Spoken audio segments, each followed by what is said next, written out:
Welcome everyone to Perfect Read episode 7. We're back. No, we didn't go anywhere. We just took a quick week break with obviously some of the schedules being misaligned with VCT and also a lot of us kind of taking care of things on our own end. But we're back and we have a very special guest joining us this week, Yinsu. Welcome. Thank you for having me. I'm so glad that tweeting gets me to places. Yay.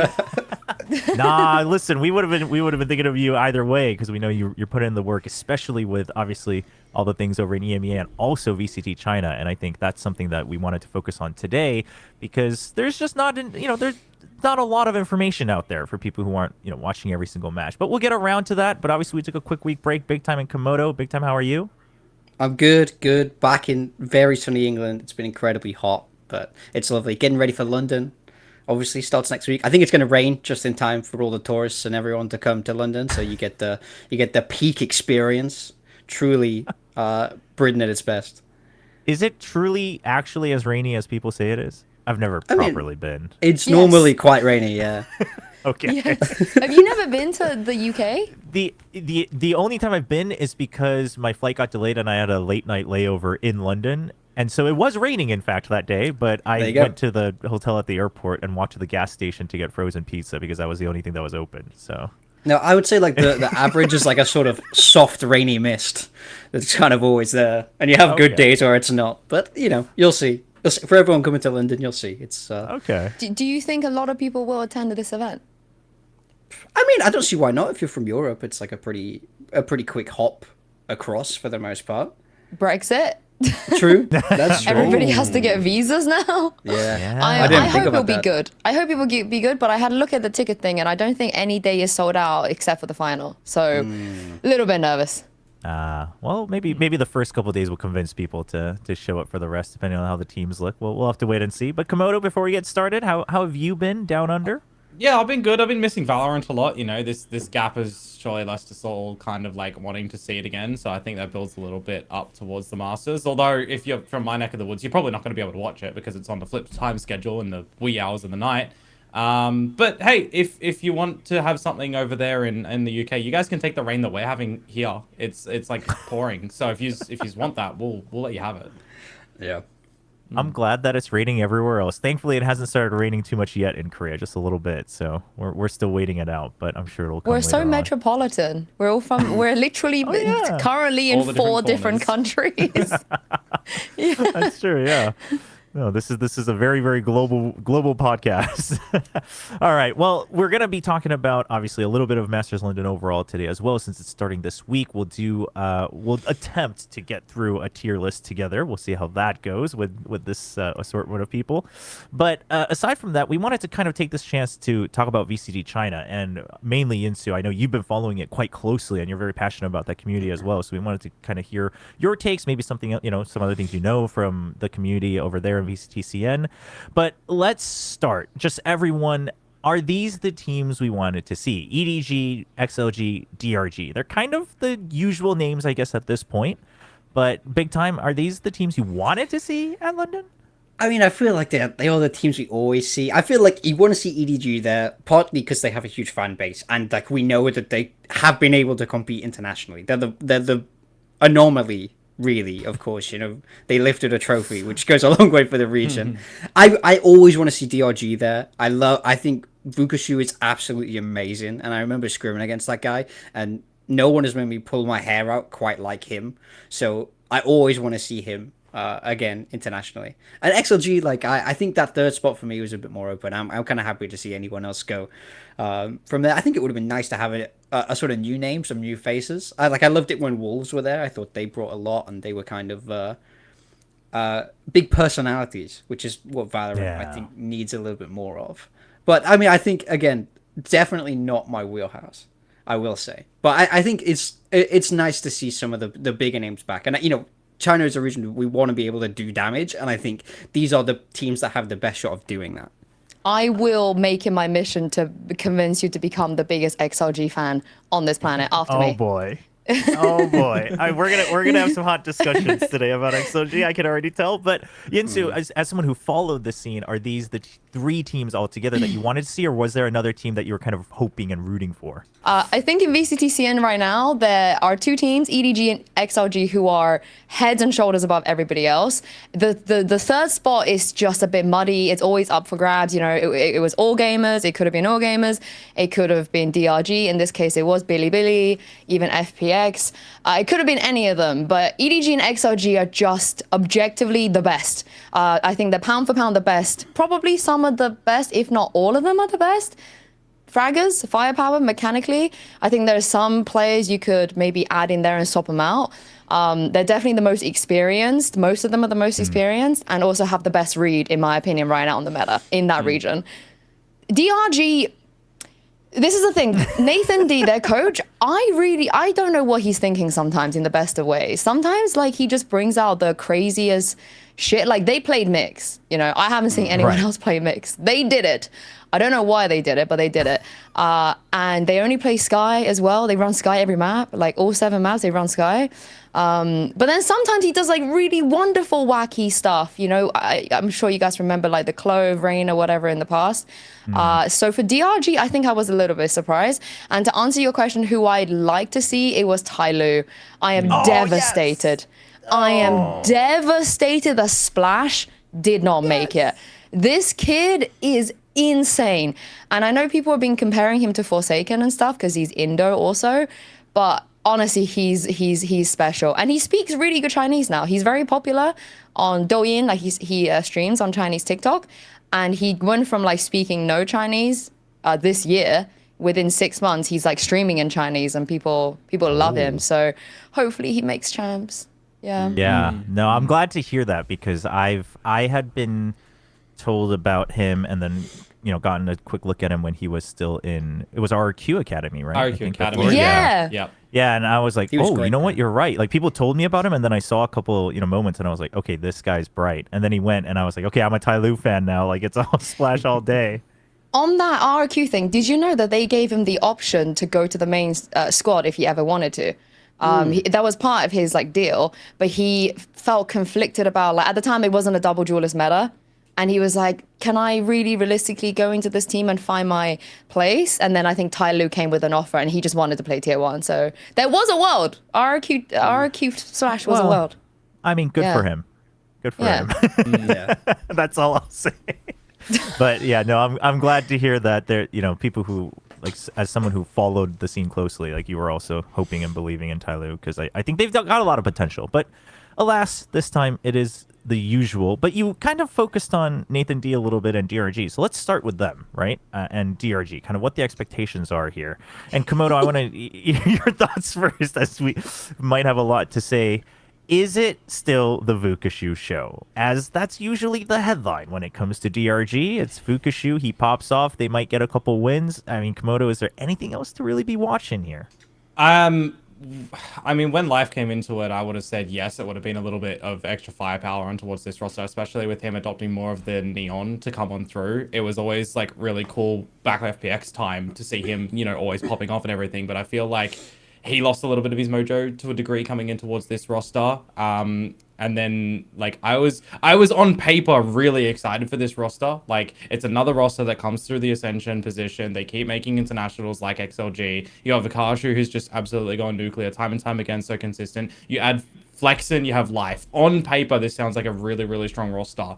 But it is still one of the teams that I feel like they do what they need to do to get by, but they aren't always massively super consistent in how they're able to perform, like, map on map, for example. They're always going to have a couple of maps, a couple of instances where it feels like they go in a bit of a spiral, and then you just remove Vikashu from the situation, and it gets really strange. So I think to a degree, yes. But again, on paper, I feel like they are just missing a small percentage to be, a lot closer to XLG and EDG, who I agree are kind of leaps and bounds above. I mean, Yinsu, you might know more about this than I do, but what I heard is that Vukashu doesn't speak any Chinese They No. come almost fully in Chinese, and he's just kind of like, when you watch them play, he's left alone a lot, and he's just kind of able to go do what he wants to do. So he's basically like, he's absolutely dominating on zero comms, zero Yeah. info. It still it concerns me a lot. I think I might be overcritical of this sometimes, just because there are other imports like Splash, for an example. He like put so much work. Stu as well. Even when RB was there, RB's Chinese was really good, and I think I'm very, very surprised. Like Vukashu still doesn't speak any Chinese at all, but I do think he does have English speakers like next to him. They do sometimes hybrid from what I've seen, but I think you hit the nail on the head. Most of the times it's just sort of him. He does comm though, like he's very vocal, but just in English, you know? Yeah. He's giving information in English and just killing everyone, which is really nice. But what I really loved about this DRG roster, which I think is a really cute tidbit, is in the Chinese broadcast, like in the very beginning of the season, they made them all take like an MBTI test. And the full team of DRG are introverts, except for Life. And obviously, Life is a new addition to this team, right? Like, he wasn't here before. So before he was there, it was 5 players that were introverts. And you can really tell that he has single-handedly brought them all out of their shell ever since he joined. Like, we've got Spirazy one, like, standing up, and, like, they have this very cute dynamic where even during the walkouts, they now look a bit more lively. They're trash-talking on stage, which I've never seen them do before. Like, Vukashu's proper giving it. Like, this guy is giving it on stage. He had like a baseball jersey on that had the word V God at the back, because that's his nickname in China. And he was like pointing at like, I'm V God when he's getting these 4Ks and stuff. And I think, yeah, Life has suffered definitely in terms of his fragging prowess, but the pure difference in how much the sort of that Zelsis-esque like hype man positivity, Sufat BB is another good one to look to that he's brought, I think is one of the reasons they made it this time. They were very resilient, and I've never seen this version of a roster where they actually, you know, were there to compete out of the server instead of as well as in the server. Yeah. Yeah, I think that's it, you definitely can't underrate that impact, right? It's in something like an FPS, I would say even more so than other genres within esports, is that the atmosphere and the energy matters so much for you to be able to stay in and get that focus back in round to round and then lock in again. But okay, so overall, like, listen, good vibes, all good. Vukashu's fragging out, but here's my question: I know a lot of people are excited about Vukashu every time they get to watch him play, and he's flashy. He's very good individually, but as you guys just confirmed, there is obviously a bit of a comms barrier, and they've learned to play around that. Now, do you think, and maybe this is a bit of a loaded question, but do you think Vukashu is good enough to merit that, where he gets to just do his thing and the team has to work around that game to game? I mean, I think in China, yeah, like I think he's proved that he can. Like he's you know, they've got to an international, and he's consistently looking like the top guy for them. I think when you extrapolate out, and if we talk on an international level, then I think it starts to ask a bigger question of like, how far can they truly go if one guy doesn't understand the information? And I think then it gets tougher. But I think in China, I feel like he's sort of proved himself solid, because it's like he's been there for years now. So if they didn't feel like it was working, they could have got rid of him at any point. They could have replaced him with a Chinese speaker if they really felt like it was a problem. But they haven't won anything in China. You know, like. But can they ever win is that in the China? issue? Is that the issue that they haven't won yet? Because like, if you look at all the teams that do win, you know, the comm, you have to have good comms. Yeah. I see where you're coming from. I think Yeah. you're right that it probably does put a cap on them, but I think we'll talk about this when we talk about EDG. But I think it's so hard for anyone to win in China that isn't EDG. Or So- XRG. Yeah, I mean, XRG all right. even raises another question though, doesn't it? Because of Raga. So But XLG are full English comms. Yeah, They come that's in true. English. That's Yeah. true. Right. They've committed to that. They've Yeah. committed Yeah, to they've it, committed to yeah. English. I mean, the other hybrid teams, like I think, like Tyloo's full Chinese and Tyloo. Splash is just slotted in there. JDG's the same. Like Stu, I don't know how he learned Chinese so fast, but he doesn't even have an accent. I watch him playing and I'm like, this guy's got a shoulder injury, coming in a second language, and he's just flawless as a player. And I think All Gamers could be a good example, like Fangir, right? Like he doesn't speak any Chinese either, and maybe that might have been an issue for them. I don't know. Yeah, I just, because I wonder, I mean, I don't know if there's any player that I would look at, even globally, where I'm like, okay, but even if they don't speak a lick of that language, you just work around what they're giving you, right? I don't know if anyone can really merit that. And again, not to say that Vukushu's not good, but it's just a wonder of, is there always going to be this cap? And it seems like that's probably true. I mean, like Yinsu said, the record shows that there has been a ceiling that they haven't been able to break through yet. It's just still good enough. So Komodo, then do you think going to London are we just expecting kind of the same, like maybe a game or two here and there, and that's about it? Maybe yes. I think it is going to depend on who they might be able to get against in the second round, I would say, because they're up against Vitality first, and I don't really see them getting that one. Part of me, and I don't really want to like spin it this way, but I really want to see DRG versus GE to get the Life and Autumn game. I really want to see it. Yeah. No, that could be good. That could be good. Yeah, maybe they both win. Call. And then, in the winning match could be. It seems a little doubtful, but could be. Yeah.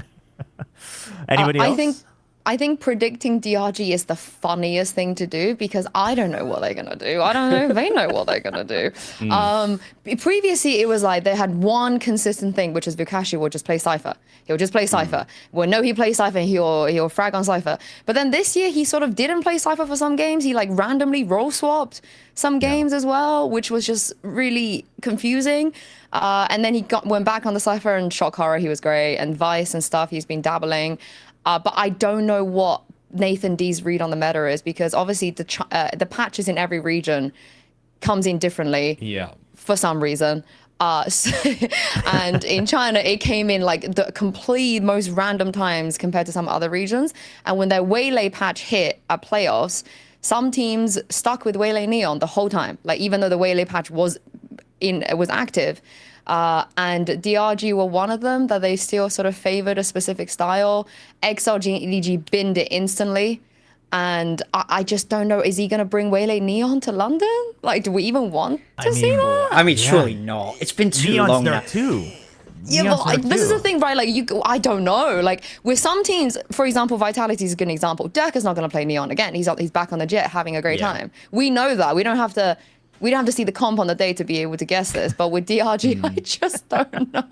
I don't know what Nathan D wants to do, but it's such a coin flip thing because sometimes it's beautiful. Sometimes I'm like, he is just built different, and he's looking at things in a way that is super underrated, and we should appreciate it more. But then sometimes I'm like, brother, why? So I think it depends which version. So they're not. I'm all for being weird, right, when it comes to comps. I love it. But I don't think you can get weird by playing the old stuff, because people played against Neon Waylay for so long.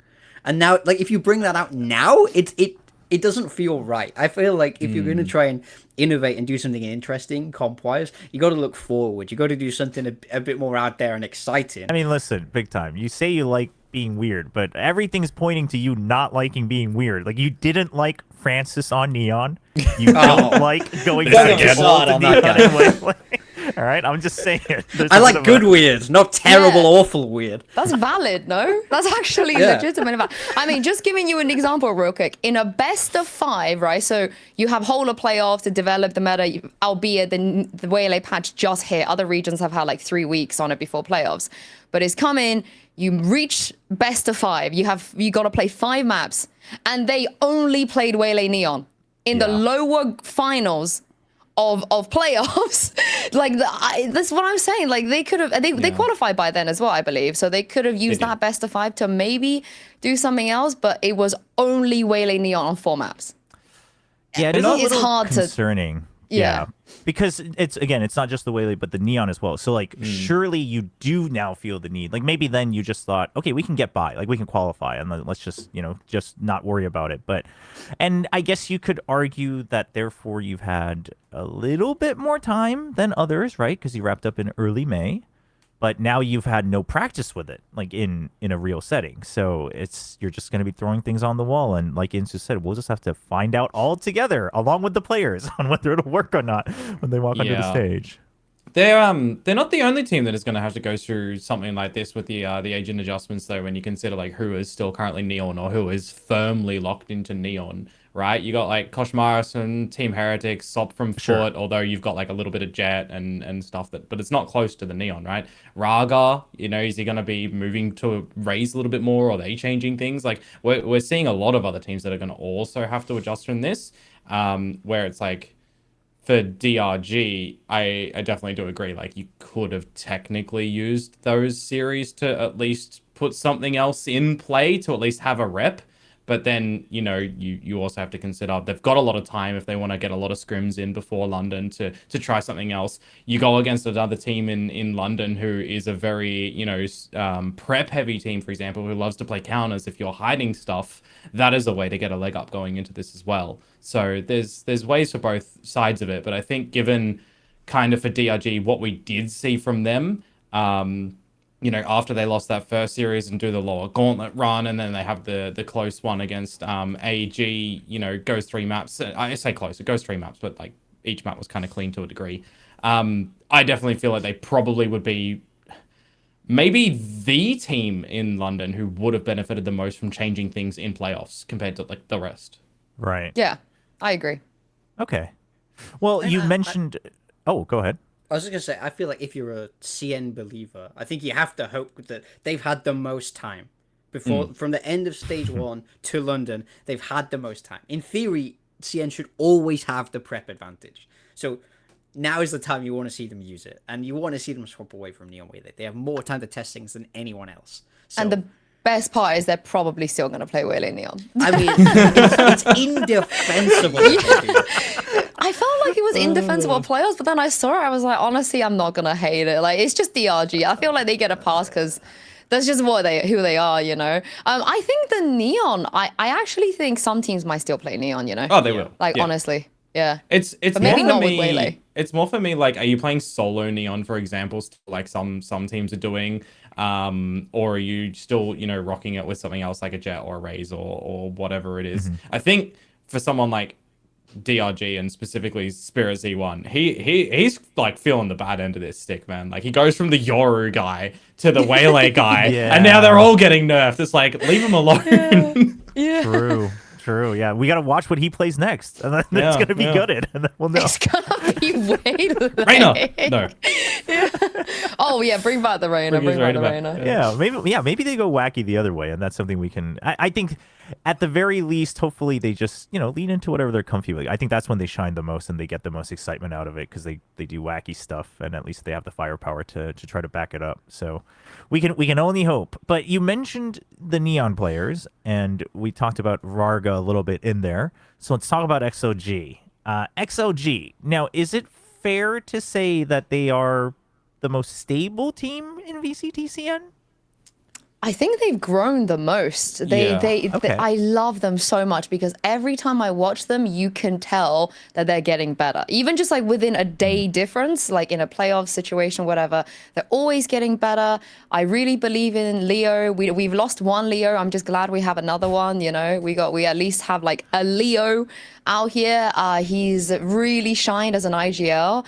And I think Lysor, you guys call him Lysor. Sorry, we call him something slightly different in China, but he is also doing great as well. He's just getting better and better and better.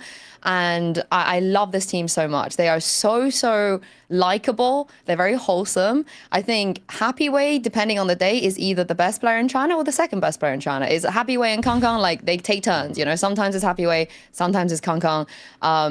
It really depends on the day. And they're very, very sweet. Their coach, Havoya, is hilarious because I've never seen somebody be 7-0 up in a It's a game rage. and crash out the way that he crashes out. He is full crashing out, and his government name is Alex. Coincidence? Oh, I don't think Gotta so. study that. yeah. You gotta Yeah. watch what you name. Yeah. Yeah. No Man is a UK rep as well. Right? Yeah, well, So- I kind of asked him. I was like, "Do you count it?" And he says that he would identify himself as somebody from Hong Kong, like that's his home crowd. But Ah. he said like whatever gets him the edge. He was like, if they Yeah. need me to be a UK person, I'll do it. He's Like, got to lead into it for this, Yeah. for sure. he's like, I'm down. But yeah, Happy Way is great. Raga's biggest issue for me is his self-confidence. Like I keep having a go directly at him about this because on his first global event, he did like a couple of interviews where we asked him like, how would you rank yourselves? Because I don't know if you guys remember, but the first global event he went to, he was like touted as the next big thing. Everybody Yeah. was like hella hyped to see him at a global event. And he dead ass looked us in the eyes and was like, yeah, I'm pretty sure I'm the worst duelist here. Like looking at the other duelists. And I'm like, Raga, you're not the worst. And then the next time he came back, he was like, I don't have a lot of confidence in myself. I'm like, Raga, stop it. You're great. We love you. And then when he qualified for London and the interviewer asked him on stage, like, how would you rate your performance out of 10 today? He said 1. They barely dropped any rounds. I think they won their qualification game like 13-4, 13-6 or some shit. And he was just like, I just had a horrible day. Like, I need to get better. Every time he's like, I just wish I was better. I'm like, Raga, if you just played even 50% of how you do in China globally, XLG will be great. Do you think that with Varga, it's like, is it a matter of, and maybe we can't read into this, but he just has so high of an expectation on himself? Yeah. Or, yeah, you just think it's that? Yeah. Like Well, I spoke to his teammates about this because it kind of became a meme on my streams that every time like Raga whiffed, we're all like, oh God, he's going to have nightmares later. He's going to be lying about thinking about this. But his teammates are like, he's so hardworking. He takes everything so seriously. He's a really nice guy. He's just there to do his job. And I think he just wants to be the best. But like you said, the expectation might be too high. Yeah. Dude, he's gotta learn from Jemkin a little bit. Jemkin is like one of the most overly confident players I've ever talked to. Really? Like, not even overly confident. He just states things as a fact. You're like, well, do you think anyone's gonna be better than you? And he's like, no. Just no. Like he's just like states everything, just deadpan as a fact. And I'm like, you know what? I respect that. Aura. But that's the right mindset. And I think to relate it back to CN, I feel like whenever you see the guys from EDG talk, especially Kankang, he's so confident in what he can do. He knows that he can be amazing. And that's the attitude you need if you actually want to be. I mean, don't get me wrong, you should still be trying to improve on yourself. But I think it's sort of a self-limiting belief if you're always going to say like, oh yeah, I'm the worst here, man. It's like, well, then you will be the worst here. Stop believing in yourself. Yeah. I say that to him all the time. I'm like, today you're gonna just say one time in the mirror that you're the best, and he's like, no, I just want to do well. But to be honest, like I perceive it as like very, very humble, wholesome. Like I said, clearly works really hard. All of his teammates are always extremely positive about him. He's also a very nice person out of the game as well. The whole team is nice. They don't have a single dickhead. I mean, sometimes you have a team where someone might rub you off the wrong way, or maybe they are perceived as like lazy, or they're a bit of a problem. But this whole team, they are just great. And they have the best mascot. I don't know if you guys know this, but there are mascots for every Chinese team. And Laxi, the name of the XLG mascot, is literally the greatest thing in the world. I'm very sad that Laxi's not coming to London. I know. But when you watch China, oh my, wait, Komodo, are you a Laxi fan? Yes. I was sad when I found out that Laxi's not going. I'm like, but like, What is the mascot though? Like an animal? You've never seen the, I need to never show seen it? you the We need an videos instant of photo. Laxi. Like, I've never seen this. Okay, you're gonna, literally, it It's great. just shows you how great. They I'm sell, looking at their logo, and I don't know how you could make this a Well, mascot. yeah, it doesn't. Well, maybe they there's a sell hidden meaning. Laxi There's not merch really. as well. Do they? I mean, I have a video. Yeah, they should hone in on it, honestly. Yeah, they sell Laxi merch, and it's the best thing. It's just like so wholesome, very cute. Wait, I have a video. Let me try and find it and show it to you, and you're gonna be. So you're gonna become an XLG fan. It's great. I also love that, like, overall, as a region, they lean into it with the mascots and everything. It builds a I will lot. say, like, the whole like production around VCT CN is amazing, and I do think Oh, that yes. gives that in theory should give them such a good edge for going to international events. Compared to like when you compare it to like the EMEA teams, like the new ones, like look at like some of the rookies on foot. How many games have they played in front of a crowd, and let alone an actual crowd that's good and cares about the game? You're in like a dingy studio, and that Valorant plays very differently to big stage Valorant. We spoke about this with the Pacific Finals. So really, the CN teams should have such a big advantage. Sorry, I sent a link. Yeah. I think He's watching it. Yo, okay, I like this guy. Yes, He's kind of smooth. yes, that's He's Laxi. great. He's great.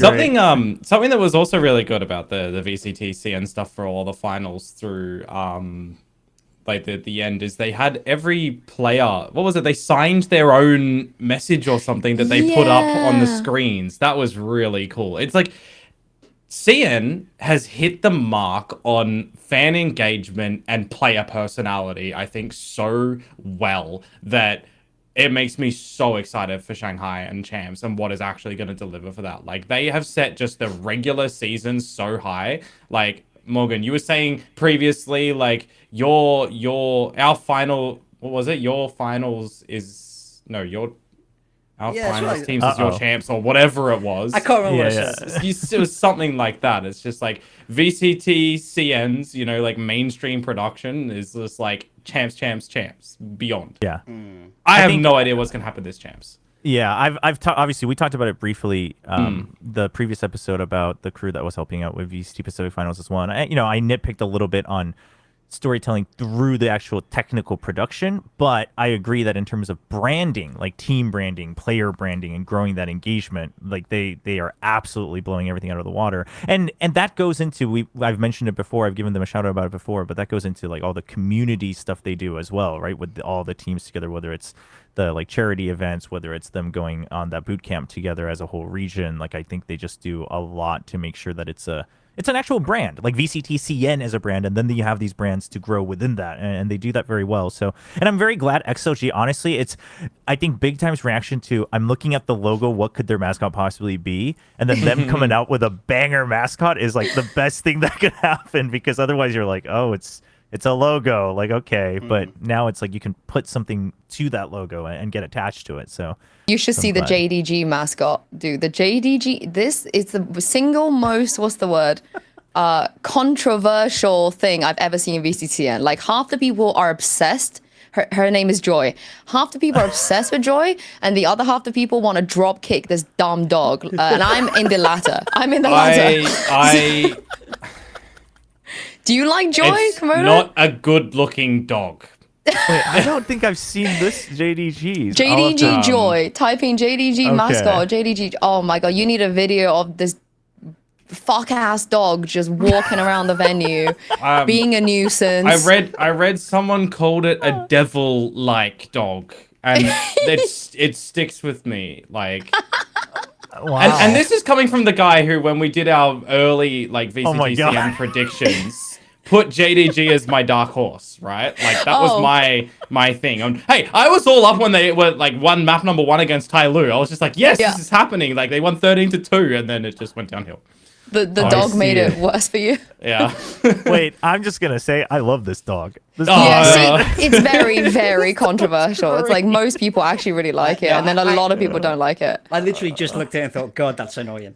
There you go. There you go. We got 3 Joy haters. No, but so apparently funny. that dog is huge. Like, it's in person, it's huge. Oh, okay. Like, you have to like walk around her and stuff. It's really funny.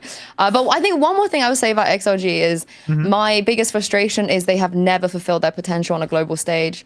They are so good, and if I would be less salty if like they do fulfill their potential and then they lose, in some type of way. But we've yet to see it. Well, Ian, so this is the thing. So what I was telling the other guys while you stepped away briefly earlier is that I have XOG rated last going into this Masters. So I'm going to give you a moment to sell me on this. And let me just preface this by saying I used to be. I was on board with SOG when they first appeared. Right, they ascended, and I was like, dude, these guys are going to change VCT CN. And ever since then, it's been going down. And a big part of it is, like you said, they just never seem to come to fruition. And whether it's and to me from the outside, it almost feels like a team that's being coached by Frost, where they're like trying too hard to do the right thing, and therefore they're tripping over themselves when the pressure comes. But obviously, I don't know them as well as I do with Frost and his team, so I can't really speak to it. So tell me, why is it going to be different this time? Do you think EDG are good?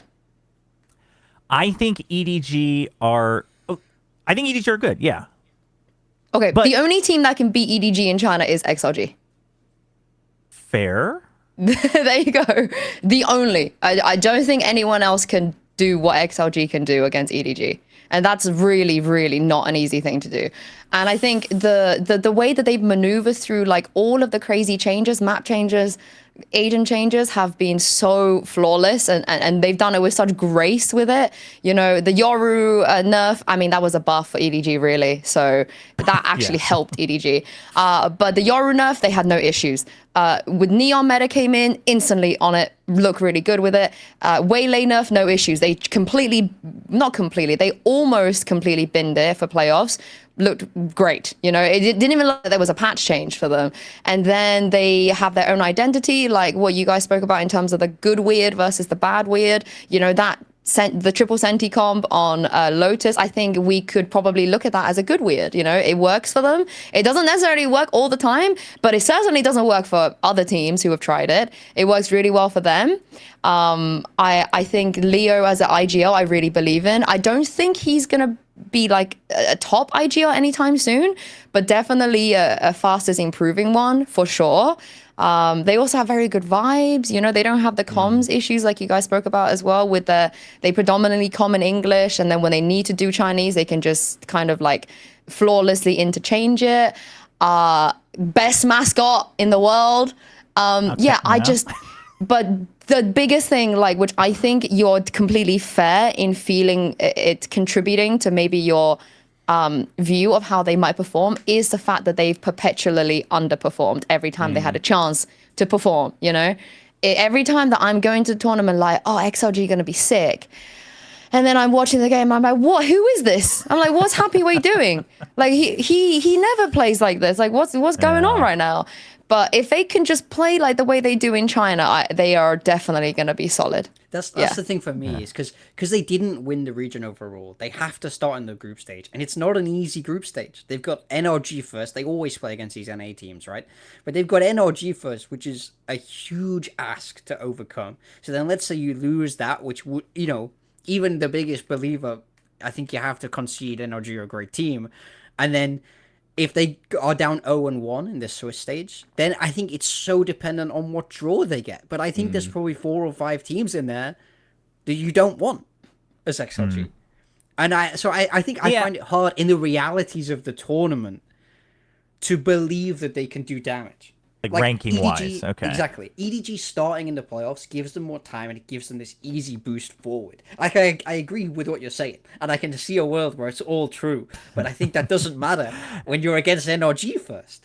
Yeah, so the way I put it, I was doing my own tier list earlier on stream before this recording, and the way I put it is I firmly agree and believe that XLG plays better Valorant than DRG for sure, than DRG. And you know what? I would even concede that overall on average, I think they might play better Valorant than EDG. But can they reach the peak of that better Valorant consistently enough? Whereas, if you're EDG, you lean into some of these hero plays now and then, and that's enough impact, or you're DRG and you just do the stupid things that you're actually better at. And that's the question where it's like, you might have the best answers, but if you're not able to actually submit them at the right time, it doesn't really matter if you know it or not, right? And so I've been losing faith, but you know what? The EDG line was actually kind of a kicker. I was like, oh, you know what? I can't refute that. You're right. Yeah, they are the one team.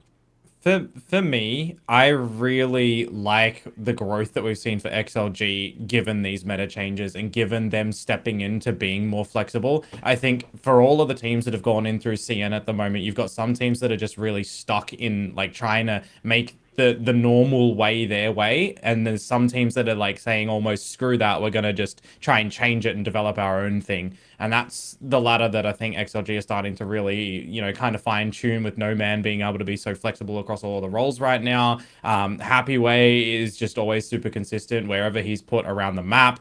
Raga's just going to do Raga things. So I think like there's definitely a world in which there can be an XLG, getting some wins at the next Masters, but I definitely think that they have to show their A game, like straight off the rip.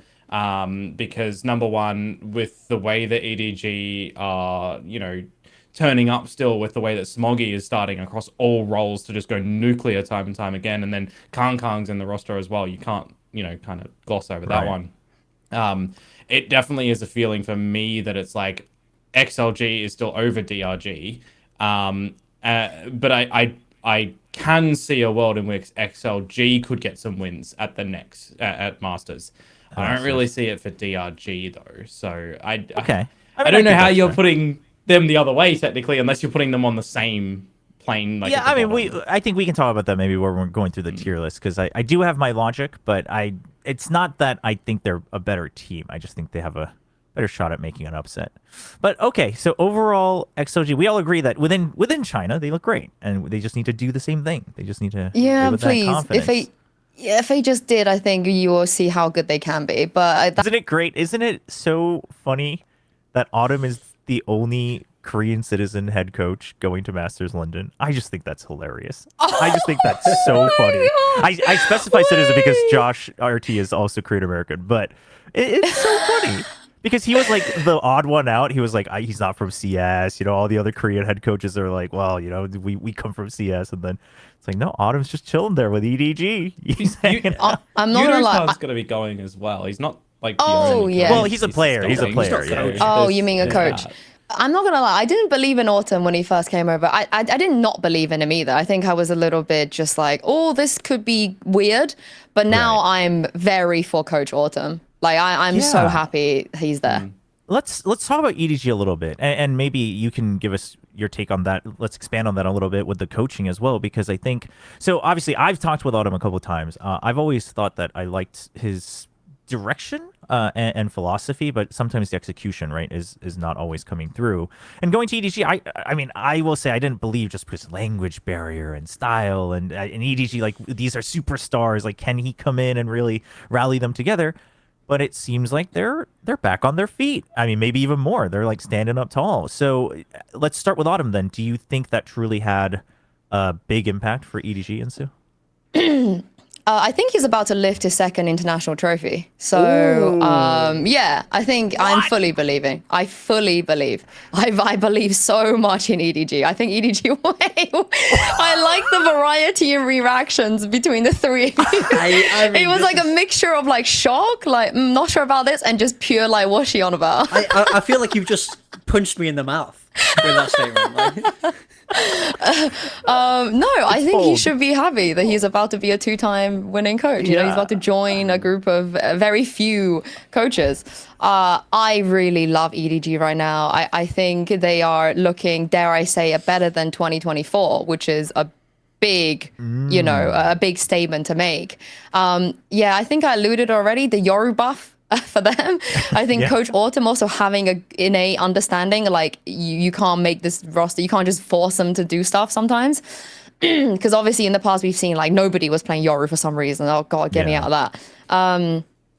And then Jenny is pretty much like the second coming of Kang. He's like a mini Kang running around, doing his job. They definitely try some stuff that didn't work. And I think Autumn was probably pretty hands-on with just completely changing it if it didn't work. He's also very transparent. I like how transparent he is. We're sometimes like talking about why Smoggy was playing Raze and Kang wasn't, because obviously the community in China want answers sometimes to these very drastic changes. And he straight up was just like, oh yeah, Smoggy used to play Duelist. These two already have a very good synergy, and this is something that I think could work. And lo and behold, it worked. Even the Phoenix as well, everybody was very confused, like what is Smoggy doing? Like these role changes doesn't look like it makes sense, because God knows EDG have had some of the weirdest role changes in the past. But I think he's definitely backed up his words backed up with whatever it is that he wants to do with his team. The players in interviews are all very highly complimentary of him as well. I don't know how they communicate, like you said, like I don't know how good his Chinese is, but they all seem to really like him. They all seem to think that he's legit. And they are all on the same page, which I think is very important for a team.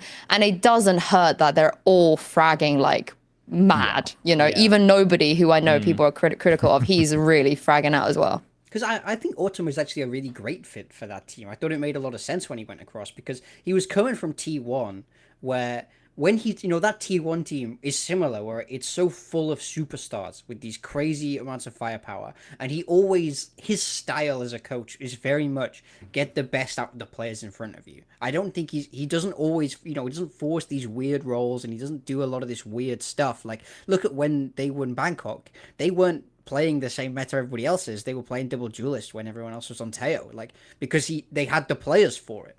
So I think moving to a team of big names, like, he's already had experience dealing with that, and probably the egos that would come alongside that, and he knows how to get the best out of like the absolute superstars.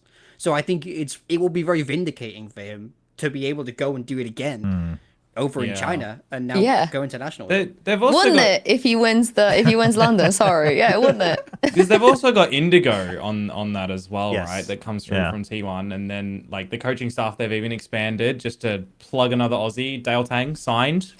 Let's go. You gotta count every single one. Aussies are a dime a dozen these days. It's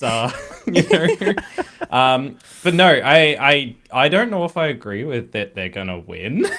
But I can see a top 4. Like I would put them as a top 4 for this. Like, but when Komodo, so for you, top 4 in playoffs, in their the whole own event. right. In their own right. I mean, because for instance, like I would look at Bangkok, and a lot of those teams that made it through didn't really feel like they made it through in their own right. It was other teams kind of floundering. But okay, I definitely think that EDG are pushing the envelope at the moment of what it means to play Valorant and what it means to play non-static Valorant, if that kind of makes sense. They are really figuring out what works for them individually in little tandems in the roster as well. When you get these little 2vx scenarios, no matter who it is on the roster, they always have these weird little intricacies together. Whether it's, Kang and Chichu, for example, pulling something off, or it's like Gianni, kind of doing something very, very strange, and it looks like it's going to be just, what the hell are you doing? But then it works, and the rest of the team backs it up as well. They just have a very strange nuance and almost new aura built around them right now, where it does look a lot more improved than the champs winning EDG. It just took them a hell of a long time to get there, and that's not a bad thing. I also think if all else fails, and again, I'm very biased, but if all else fails, Kang is currently the best opera in the world, maybe second best after something. It's one of them too. But his opping is just, he loves his meta. You can tell the way that I think Autumn enables him as well, just like buy an op. Whenever attack defense doesn't matter, buy an op, Kang farm, and he just farms, He's back to like 2023 Tokyo ZMJJKK, skinheads at MJJKK days with the aura, and he's just having a great time. Like, he's all-encompassing, very similar to something where that op is everywhere. Sometimes I'm like, how is he opping there? But he just is. And that fail-safe in this current meta going into London, I think it's going to put them already above some other teams, because I think it's really strange that not every team has like a world-class opera right now. That's weird to me. I think the ones that do have a big advantage. But how do you feel like the depth is on the EDG team? Like, if he's having a bad day, if he's not able to hit those shots... His bad day is like a middle, like, average. Indulge me, though. Internationally. Okay, yeah. If he's not hitting the shots in the same way he does in CN, I'm sure he'll still have impact. I don't doubt that. He's a good enough player. But if he's not putting up the astronomical levels of performances that we've seen from him, how does the rest of the team look? And do you think they're good enough across the board to still get it done, to give him time to have good games? Well, I think Chichu in the beginning of this year really underperformed. He was going through a bit of a rough patch, and I was worried at kickoff. At kickoff, I was not confident whatsoever. They basically only made Santiago because Billy had a sub. Like, let's be honest, EDG probably didn't really deserve it. And Chichu was having a horrible time. I think CB wasn't quite what they needed him to be because they needed him to be a Yoru player, really. And yeah, it was just all over the shop back then. But then coming into this stage, literally out the gate, I don't know what happened in the break between Santiago and stage 1. Out the gate, it was everybody just felt like they were reinvigorated. They had a good idea of what they wanted to do. And I know your question is what happens if Kong underperforms. The issue is I haven't seen it yet. So I actually cannot tell you because he has been. Going into stage 1, I was like, Happy Wei is the best player in China. And then every game I watch EDG play, I'm like, I think Happy Wei is no longer the best player in China because it's Kong Kong. Their map pool is really good as well. They have some very strong maps where Kong Kong just farms. Like nobody can stop him. It's really ridiculous right now. But the good news is Chi-Chi is back on form. He's looking more and more like, himself. And Smoggy is better than he was before, I would say. Yeah. I think Smoggy's Duelist is really good. But I also said this on another podcast, is that I think his Phoenix is pretty good. His Duelist in general is good. But I think the biggest test for them is when they go up against a Paper X and they've got JJ running at you with his Rays. I don't know if Smoggy can go toe-to-toe with some of those caliber of Rays players because he's probably one of the best in China, but it's similar to the op thing, right? Like, there's not that many great world-class oppers going to this tournament, but there's a hell of a lot of like good Phoenix players, good Rays players, and my biggest worry is I don't know if Smoggy can keep up. Wow, I was gonna say if Kong Kong's not performing, I would put Smoggy on the list because I would too. Because Smoggy, to me, I think you're right in that when you look at specialized agents, he's not like topping any of those lists. But I would almost argue that the fundamentals he has, to me, almost feels maybe even the best even within EDG, right? The ceiling is higher for Kong Kong, but just the consistent fundamentals of, positioning, holding angles, getting those transfers, he's been always so consistent. And I think, if memory serves me right, this is stretching back a long time ago when they first were entering like the LCQs and stuff. I believe Smoggy was still a sub back then, and we were told that like this guy is a guy to watch because he, like, when he's warming up for a match, he doesn't stop until he knows he's hitting perfect score every time in the like firing range and things like that. He's very, very hard about making sure that the basics are there. And I think you can see that. I think you can see that. And that probably makes him a pretty good flex for them. But I'm glad, like you guys mentioned, that he's now being able to go back to a little bit of his roots, right? Of being that duelist, a little bit more aggressive instead of covering the bases. And then in some ways, hopefully that has made Jenny also be able to find his spot a little bit smoother as well. Because I feel like when Jenny was first brought onto the team, there was a lot of pressure of like, you got to cover these gaps that Kong Kong's not having, right? Like, you got to live up to that name. And he struggled with that. But now he's able to just say, okay, well, this is my game. And, Kong Kong's playing his game. And Smoggy's got his role. Like, we all have our own positions now. And it's coming together nicely. It's very interesting as well, the dynamic that they do have, because originally he came in to be like the double duelist, right? And now that's sort of shifted a little bit too, where he's not really in this new meta, the double duelist per se. He's the Neon when Kong Kong is the Jet. And apart from that, he's flexing on all the other roles, the Omens, the KOs, and I think there was one more in there as well, might have been a Vice. You've got like adaptability on this roster, on a roster that way back when didn't really shift a lot. So it is really good to see that is kind of whether or not that's coaching staff bringing that in, players recognizing that they want to try some new things, whatever it might be. We don't fully get that on the front side of the scene. It's a great decision. It's a great look. I will say that I was taking a look at the stats while you guys were talking about EDG, and I didn't realize in the finals of stage 1, the grand finals, Hong Kong had 26 to 14. Opens. Yeah, first kills, first sets. That is a ridiculous number. The next highest is Vargo with 16 first kills, which is still a good amount. But he is back in that form. You're right. Like, just even looking at the stats, where he is just opening every single fight and winning them. Like, that's an impressive number. That's definitely looking scary for Masters London. So Yinsu thinks maybe even better than 20, which I think actually is fair, because I think, other than the fact that obviously they won champs and they kind of peaked in the right moment, you weren't expecting them to win champs going into that tournament that year. So I think that's fair. Yeah, not at all. But how did Genji not win champs, man? Like, what happened? Wow. Yeah. Listen, they're going through a lot of pain right now. I think we need to talk about BigTime and Komodo. Komodo will start with you. Where do you think back in form? Maybe better, or wait? You gotta wait. I think EDG are back in form. I think they're better than the champs winning team. I think that, and this is an early predictor thingy, I think that they're top 4 minimum Okay. at the Masters.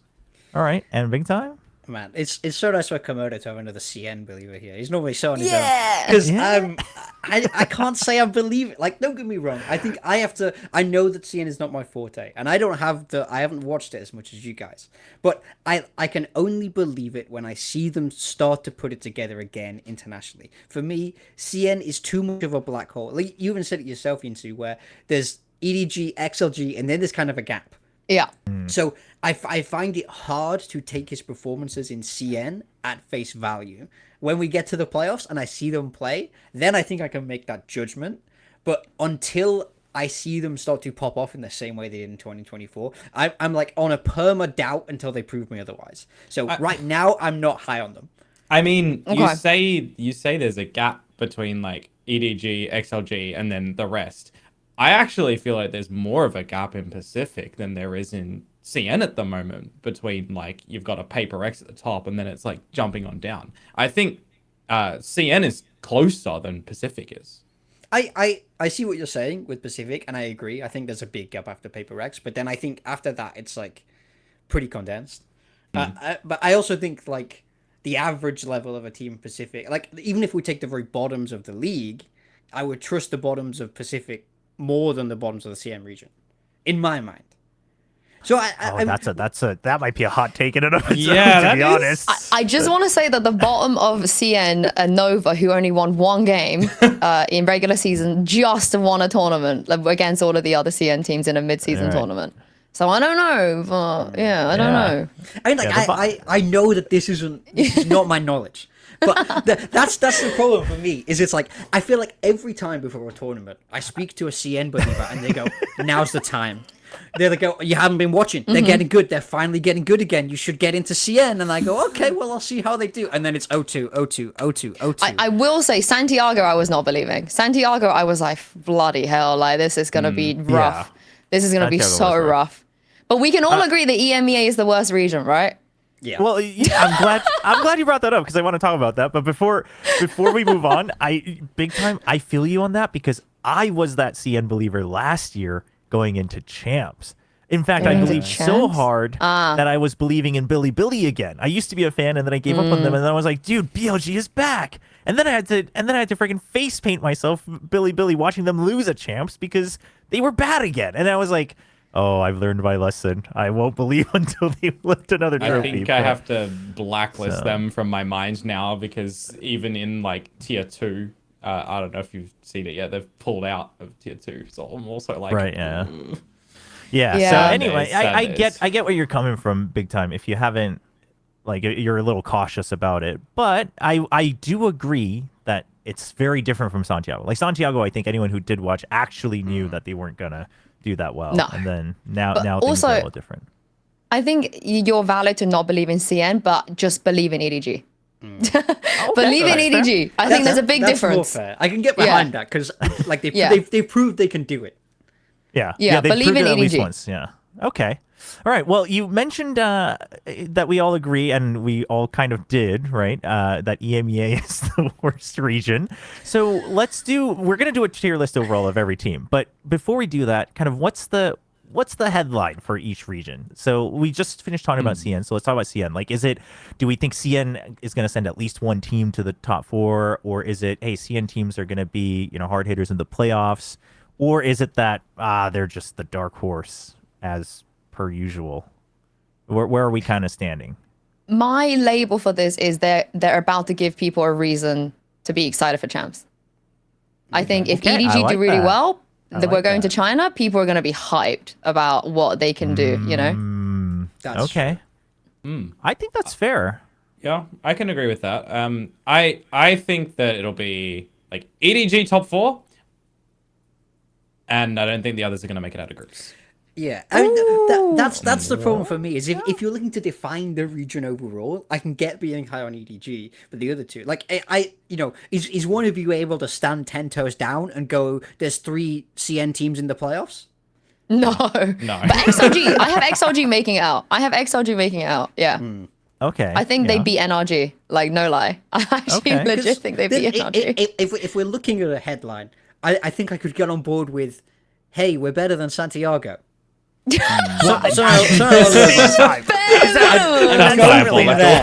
And go from there. Oh That's like my a Facebook God. update. That's not a headline, big time. That's just That could be EMEA as well. No, we're better than Santiago. true. The bar is pretty low when we Yeah, the bar compare is it to super Santiago. low.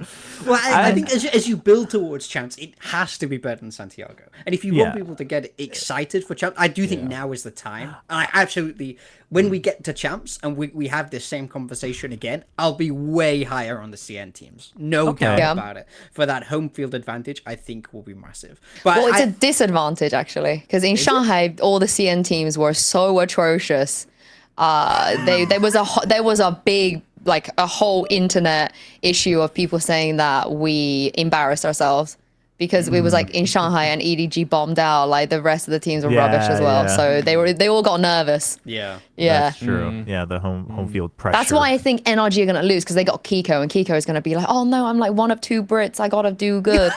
And then shit his pants. No, I'm kidding. I love Kiko. But I think it sometimes can be a bit of a, it's like Champs Korea. You know, Yep. it was kind Genji. of, the home teams do get a bit nervy. Somehow Yeah. EG beat that, but I think it's because, like, But I don't know, their Americans expectations are were built low different. also, Yeah. I think. Yeah, compared to the other teams. I mean, they did well Same in as- Tokyo, but yeah, people wrote it off. Yeah, same as Loud in Brazil. Like, there's always something about, like, playing in front of a home crowd that can be a bit nervy. Yeah, for Yeah. sure. But I don't fully agree with it, but I'm okay with the summary of this will give people a reason to be excited. And I think they kind of need to, so that's why I'm willing to buy into that. So CN, okay, so there's some hopium in there. Pacific, I mean, best region going into London. That I'm just gonna put it out there. Yeah, we all agree. yeah. It should be a 5th Masters plus other solid placements for GP. But wouldn't it just plus be for other paper placements. X? Isn't it Yeah. just paper X? And wait, Yeah. is this really for Pacific? I mean, but I think it depends on how the others do. That's why I think the other two need solid placements. I really would, at this point, I would really hope and / expect them both to be able to get out of groups if they play to their level. So I expect Paper X to win the whole thing, but then I expect certainly, top 6, maybe I think Global could sneak a top 4. I want to see a sort of a Pacific end game looking bracket in my mind. But again, we're Pacific bias here, so I understand that might be a bit of a stretch, but I think for sure the expectation falls on Paper X. But if the other teams are able to deliver, then you can really start to cement moving forward that it's a very solid region. I feel like if Full Sense were to do well, Primi has to MVP. He has no choice. Like, if he doesn't MVP, they're going to be rubbish. But if somehow Full Sense make like top 3, top 4, it would indicate to me that Primi had a hell of a tournament. Like, he must be just out here, like a tens level. Yeah. Just Yeah, being debut. insane. Yeah, for sure. But overall, I think we're in agreement. The Pacific strong. Now Americas. I mean, I have a good one for this. If G2 doesn't win this one, they'll never win anything. That's my one for this. Yeah, that's They fair. have to be bare minimum making a grand final and bare minimum actually Bare win. minimum 'cause- winning.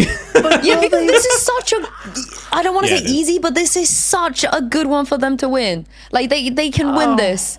If they don't win this one, how are they going to win any other ones? it's true. You know? That's why it hurts. Yeah. It's true. Yeah. Yeah. We're not even gonna care about the other two teams. It really This is about is- whether G2 can win it or not. This is They literally have to like win it. this is like Bangkok all over again, where it's like they get to the grand finals, and this time maybe they'll win by that final last round. I almost think the Bangkok one is worse because the meta was their meta. It was It was meta, their yeah. everything. They got beat by the team that wasn't playing the meta. That was I mean, the George- worst. I'm Yori so then. down. Yeah, I'm so down for G2 EDG final and then Autumn just wins EDG? another one. Give me Paper X G2. That would go hard. I mean, in Oh, the true, finals, true, that could be true. fun True, too, true, true, as true. always. That's a good Yeah. rivalry. But here's the thing: if it's not Paper X, somehow they get upset and G2 Yeah. make a final and they don't win, Well, that's really they're bad. never gonna win. I mean, like, yeah. That's true.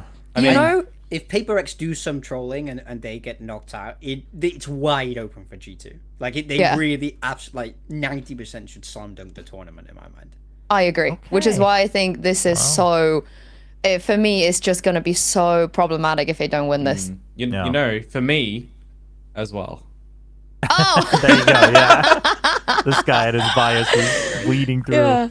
All right. And wouldn't it be nice for Baby Bay to win something? You know, that'd be that would so be so sick. nice. That story would Yeah. be so sick. I'm rooting for him. I'm rooting for him just in general. So I would love to see that. And then EMEA, what are we doing? What are we doing? That's my line. Morgan's twin, he got there. I'm not as doomer about EMEA. I like to clown on EMEA because I think it's funny. But I do think Heretics have potential, but there's a big question about Koshmaras in my mind with the Neon. That they have to solve. So I'm more worried about Heretics. The team I'm highest on is probably Vitality. Me too. Just because they have the biggest names. They've had players who've been there and done that before, and I feel like they're hitting their form now. But is this like how much of that is the names? I'm not trying to take away from it, but I guess where I stand is I have no idea how to rate this region just in general. And so therefore, I look at the teams and I'm like, well, I'm not really sure what you were up against because you get what I'm saying? Like there's not really a bar for me to measure you up against. So it just feels like, yeah, I guess if you, put a gun to my head, yeah, I guess Vitality, I put some open because of the names. And it's not that I think they're bad, but it's just, I don't know how much weight I put into it. I think that Valorant tightened up a lot though, as they kind of moved through the playoffs. I mean, so you'll be able to talk on this like probably better than I can. But I felt like once they found their footing, they improved a lot, right? Well, first of all, Vitality is the best team in the world. Hashtag ad, hashtag sponsored. Second of all, I think you are completely right. I think the big names are, in my opinion, living up to that. I think Durka has always been one of the best in the world. I'm very cheesed off at people making their like top 20 players of all time, and Durka wasn't even in there. What are people smoking? He is traditionally, since the day that he was signed for Crow Crowd, was objectively one of the best players in his role. And even when they weren't playing well, he never fell off. And now he's even better. Was at his best when he was a top 21 player in the world. That's all I'm gonna say. All right, Durka peaked when he was 21. Oh my God. We're just making sure that he reaches another peak. Oh my God. You know what? I'm such a Durka. Like, I think people were way too hard on him. People were way to like stat Andy about it. They didn't watch his games. They don't know what his role is, etc. I think Sayonara is a hot take, the best player on the team, potentially, depending on the, I think he might be the best. My only reservation, again, is a little bit about the meta and about, like you said, how good is EMEA? Because I think the mid to bottom pack of EMEA is what people think China is. I'm seeing some shit, man. Like that Liquid versus Heretics, and I think Navi versus Heretics as well. Like I want to wipe that from my memory. Oh, yeah, I'm sitting there thinking like I could be doing anything else, and yet I am choosing to watch this. I'm exaggerating, but I don't know how good top of EMEA is compared to top of like, for example, where does Heretics sit against G2 and Paper X? Yeah, I think and EDG. Well, and I think firmly, because if in my mind it's all about the Koshmaras question, where it's like they were the Neon team. He was a very good Neon, and he was running around with the Odin and the Ares, and he's being innovative in his own way, and I respect it, and I feel like the rest of the pieces around him are great. They've been there a long time. We know that the Heretics team can be solid, but I don't know how the roles even adjust after this. So I'm really worried for Heretics, and Vitality, I think they have potential, and like I agree with you that I think in my mind I actually care more about Sayonara and Profec. I think those are actually the guys people need to watch out for more because they know what to expect from the others. And then I think you have Foot, who I think have potential. I think Foot have Dark Horse kind of energy where it's all about firepower for them, and I do think their firepower is legitimately scary. I think if teams sleep on that, then they'll get caught out a little bit. Sop and Zeus together is kind of crazy. But I just think the consistency of EMEA, even within its own region, is a bit of a struggle. So it's hard to be high on any of them doing crazy damage in my I mean, mind. you know what you're getting with G2 Paper X. You Yeah. know Yeah, exactly right. what you're getting. But what are we Right. gonna get when Heretics play G2? I feel like we would have been more of a known quantity with EMEA had Vitality 3-0'd Team Heretics in that final, which they should have. They should have won Lotus before it got to OT. The way You're that they were right. playing that defensive side, they would have then won that series 3-0, and we would have been in a different world that's right fair. now. It would have been Don't very remind me. different. So yeah, I know. If you know, you know, Oh, right? I'm thinking about it now. You're right. Yeah. So You are that right. would have That's a been a good point. different world. Yeah, that would have been a different world, and maybe it's not fair to be so doomer just because of that. I mean, it depends on where you put the weight, but okay. Well, let's see where we put them then. So Paper X, we're gonna do our tier list, and we'll try to get through this as quickly as possible. We'll see how possible that is, but we will start with what we're calling the known quantities. So Paper X, we're all in agreement. S tier. Yes. Yes. All right. Yeah. Now G2, are they also S tier? They're- I would Yeah. say They're S. S Yep. Is it a hot take that I I'd might put put EDG G2 with them. above. Yeah, I will put EDG with them, but yeah, Uh, I might even put G2 above him. I don't know. Like I don't know. I'm like in two minds Morgan- about it. I'm in Morgan's two gone. minds about it. I can't get behind that. I can't. No, but like depending on the day, obviously I'm a paper girl, so this is like it goes Right. against everything I believe in. But today, yeah, I would agree with you, paper race. Well, But tomorrow, I what- might be like, oh, Why? G2 could be better. I don't know. What about if Paper X had to start in the group stage? I think that they would do better than starting in the playoffs because we know they always do these big runs. I can see an argument for G2 being ahead of Paper X, going straight into playoffs.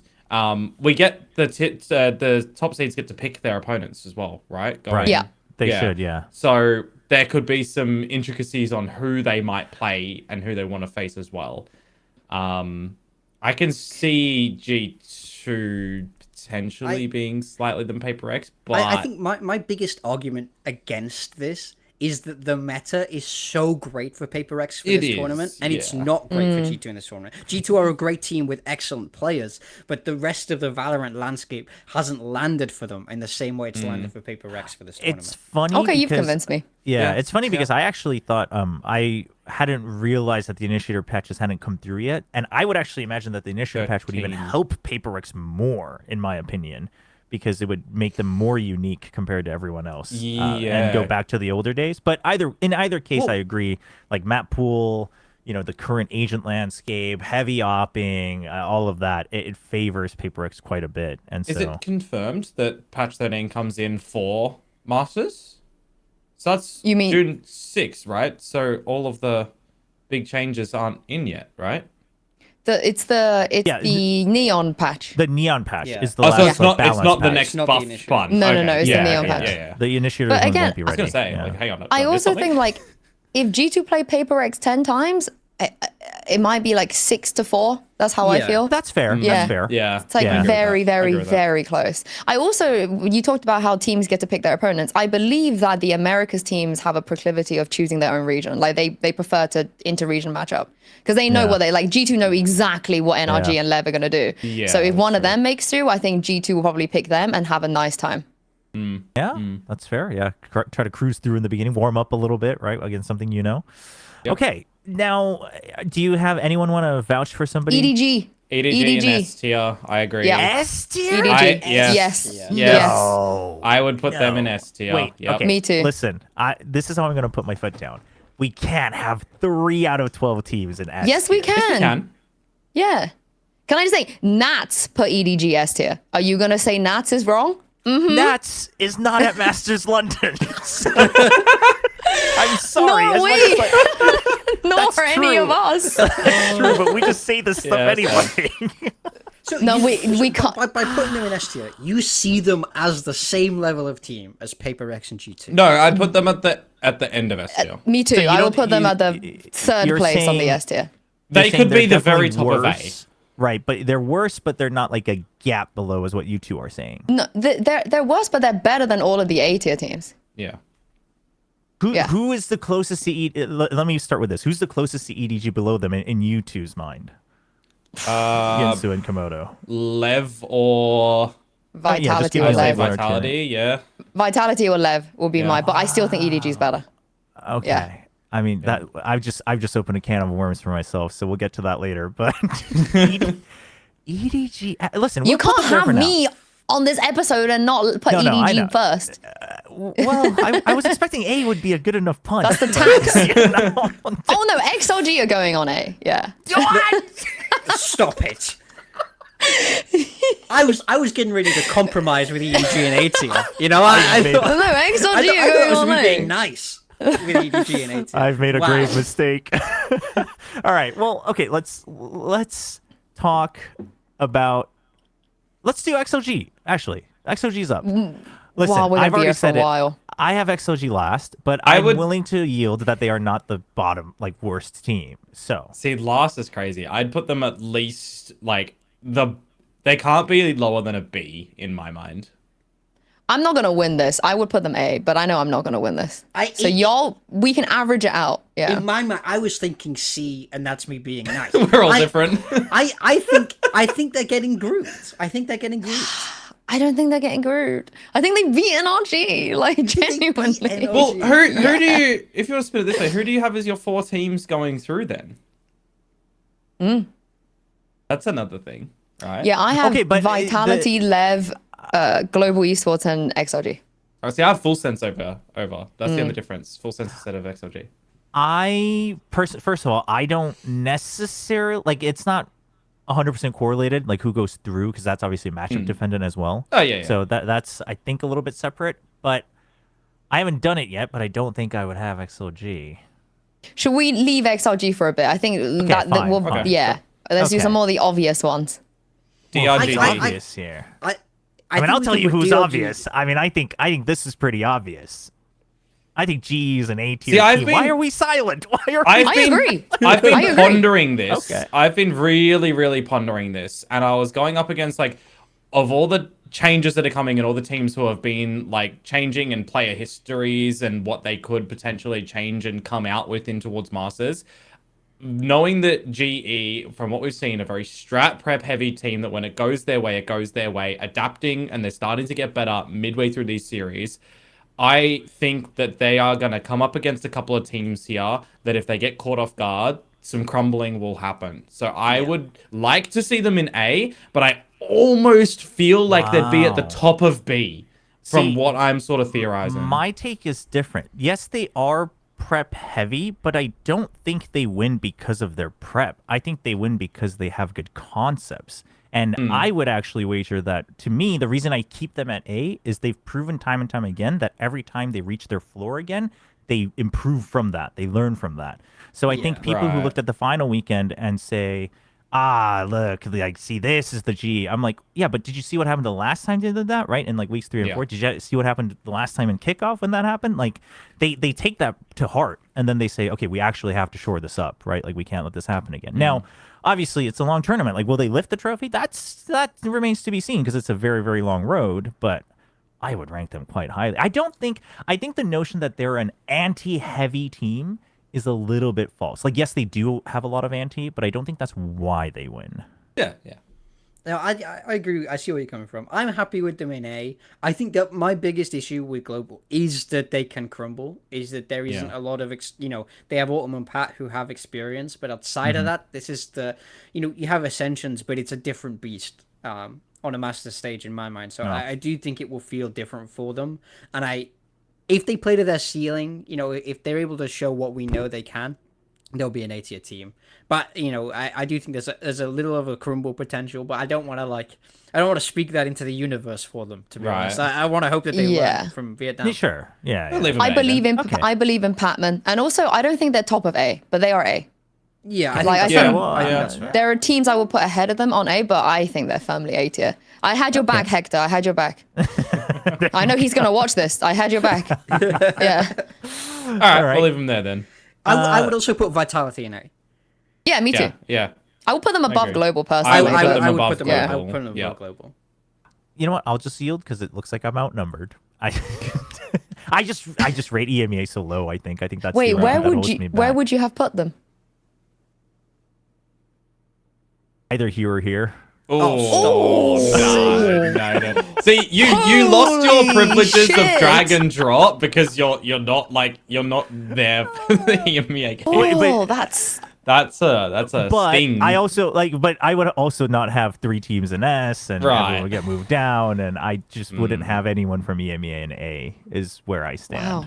That's- They're the only team I would have in A from EMEA, if that helps. Yeah, I agree. But you know what? Yeah. I would agree that if I had to, even if it's not the same order I normally had, if I had to bump someone up, it would be Vitality because of like the player quality, right? So it's like, yeah, if I'm gonna trust in anyone to pop off.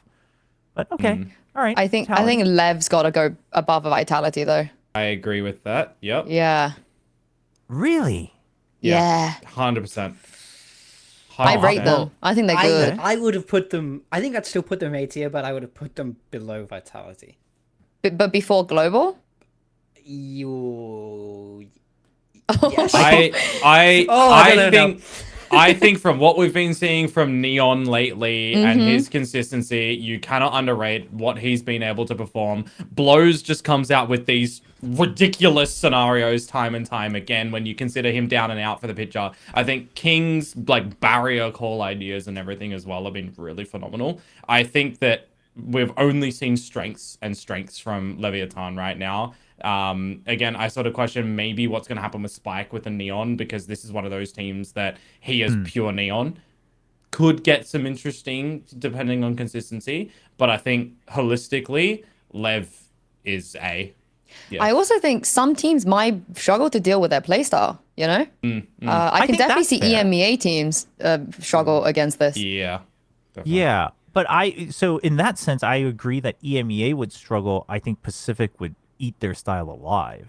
Is where I stand.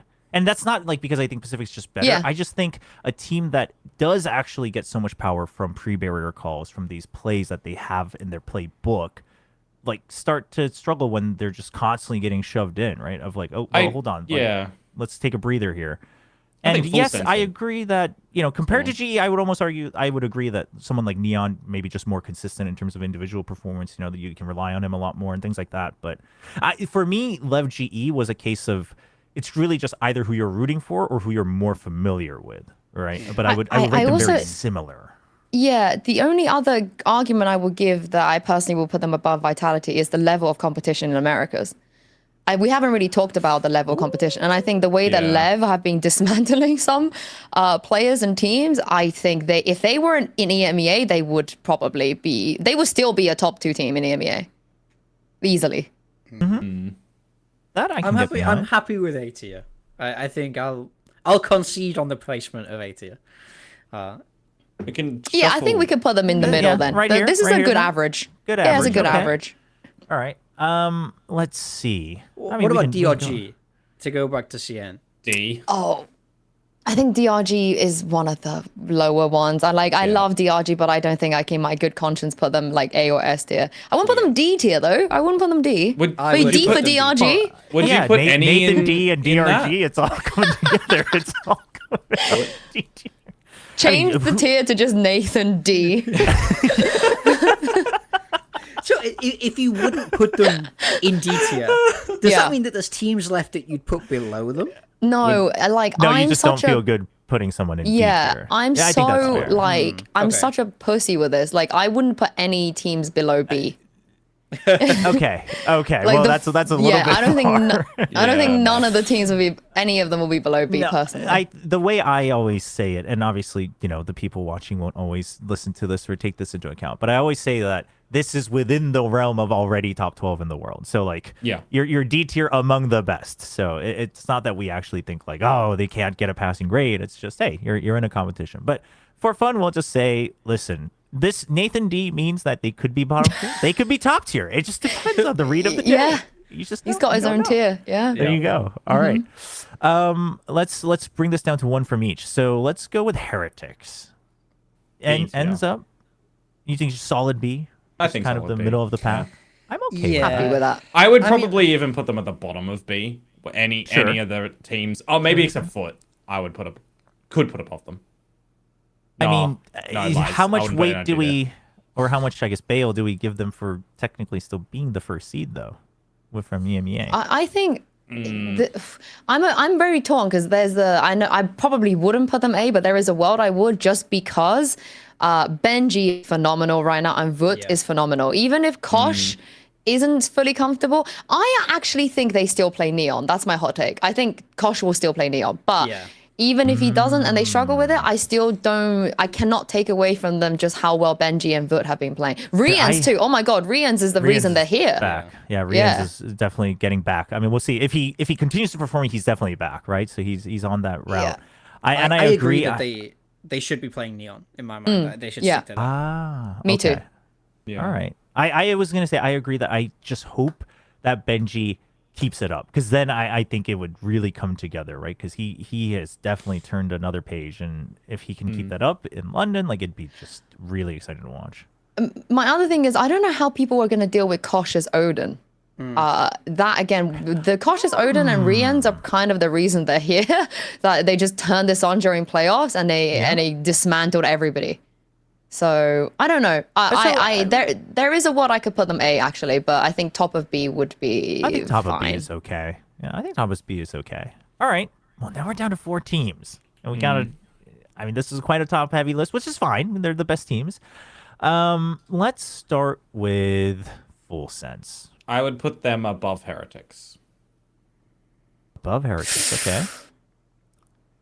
It's so hard because it has to be a Primi thing as well. Yeah. Like, it has to be Primi performing above Heretics. If Primi is subpar, they're below.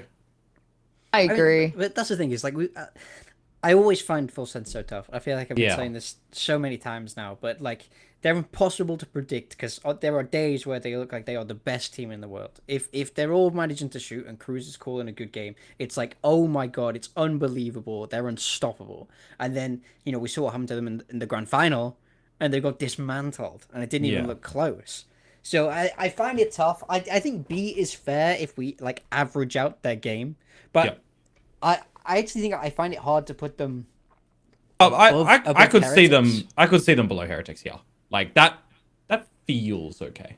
Yeah, I'm fine either way. So I think we can stick with them below B. I think it's just if you look heavy on team and consistency, then you kind of lean towards Heretics. But if you're looking at peak and firepower and the super plays, then maybe Full Sense. So okay. Do you think if that grand final was Full Sense versus Heretics, they would have been the same result? Like Heretics could just 3-0 them in a best of 5. No. That's why I struggle, because I think cross region is so hard, but I do objectively feel like the Pacific teams are just better in my head. I don't know if it will be better in practice though. I think in that final for me they got paper X'd. I don't think it's like they got terrible. It's just you had to play paper X today, and I don't think in that moment in that grand final there's not a team in the world you could put against paper X that they would have lost to. In my mind, that day, that day. I think that they had a rough time there. I think also, I mean, you can say this for I'm sure any team, but I think you also have to imagine that they got by so much by running just heavy 4-1 defaults. And now when everybody around the world has called them out on it, surely Cruz and the coaching staff have like come up with a solution. So I think the solution is double down, do it more. I know what you think. There's no world they change. They don't have to change. Yeah, I mean, this is a team that needs to like believe in the heart of the cards, trust themselves, and that's we heard Cruz speak about this, where it was like in playoffs, Tila from the hospital bed gave them a whole list of notes to work on, and he said, "No, I'm not giving that to the boys. We're gonna go play with confidence. I don't want them to think I don't want them to know mistakes exist."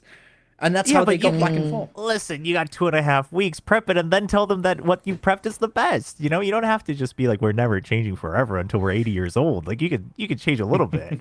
I think that they'll work within those confines. I think they'll probably add in a little bit more fakes and mid-rounding, but I think that like 4-1, even the 5-0 kind of style that they like, where they're focused on trading, is their identity. And nothing saddens me more when a team leaves their identity. Wow, I really can't want imagine them to which do team well. would have done that. Yeah, I want them to do well so bad. Like I'm actually, if they win this tournament, I would be so gassed.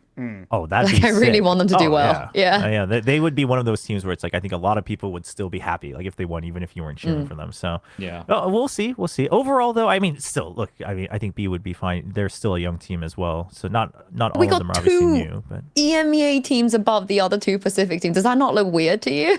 I think it looks Does weird. I'm that just trying to look make sure that we strange? don't get called for being super biased. So I'm just trying to I toe the mean- line here.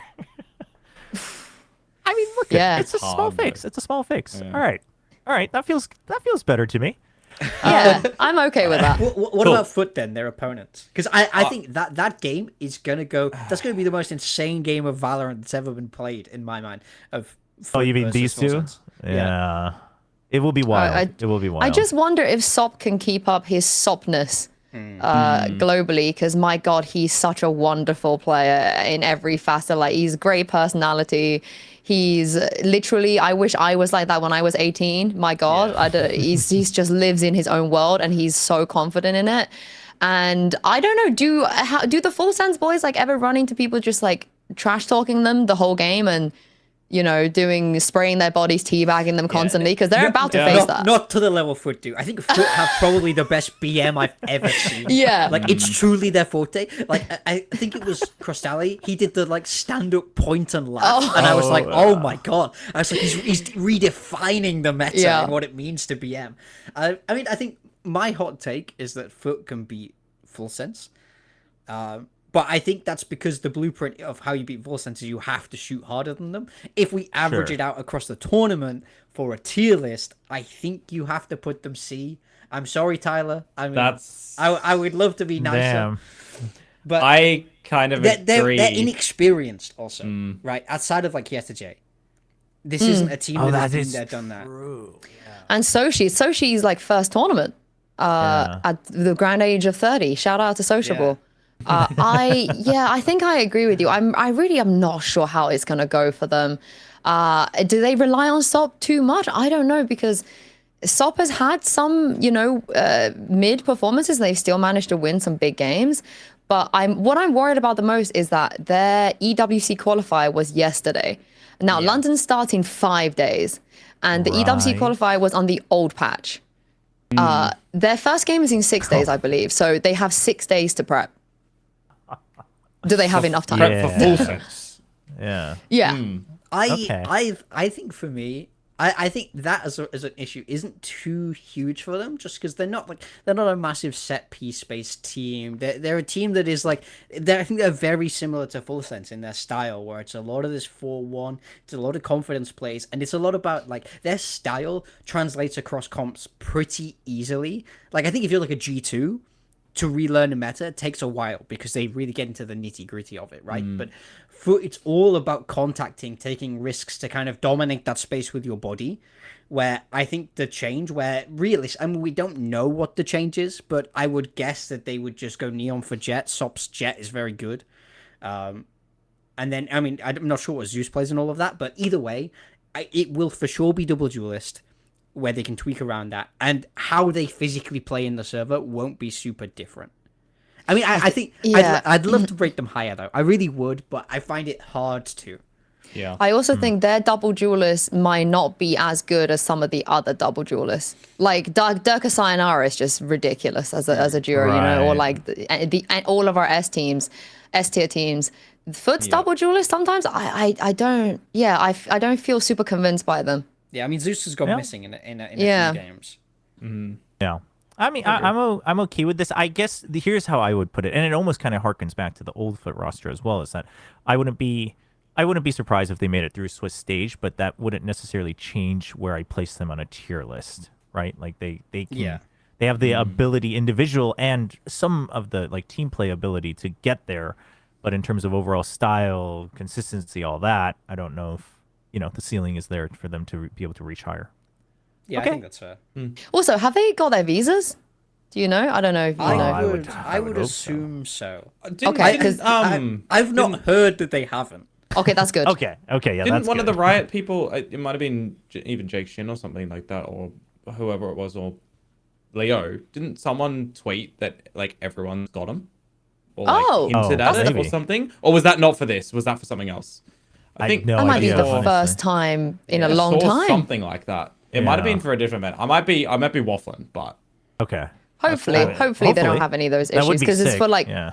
for Turkish players and Russian players, especially going to like London and stuff. It's hard. Yeah. Yeah.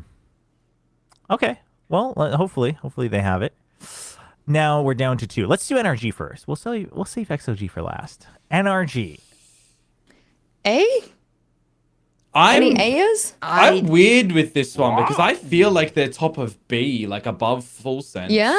I feel like they can beat a GE, but I feel like GE in the tier is above them.